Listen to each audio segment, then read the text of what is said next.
មេរៀនទី6មធ្យោបាយធ្វើទំនាក់ទំនងកំណាព្យមធ្យោបាយតាក់ទងគ្នាបទពាក្យ7មធ្យោ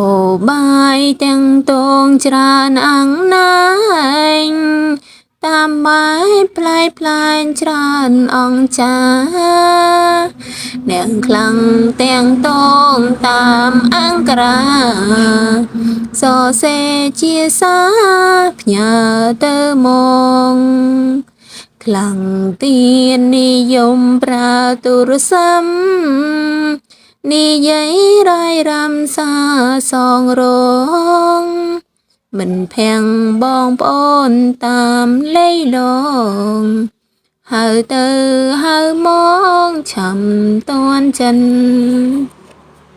វិជុងទូរទស្សន៍កុំរំលងស្ដាំផងមើលផងដឹងការពិនព្រមទ្វីបទាំង5តួ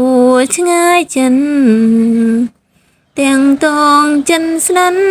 បានក្រុមគ្រាមធ្យោបាយចុងក្រោយផ្ដល់ព័ត៌មានទោះបីក្រមានគុំរុញរាប្រើអ៊ីនធឺណិតទាំងតងគ្នាស្រាវជ្រាវការងារតាមប្រាថ្នា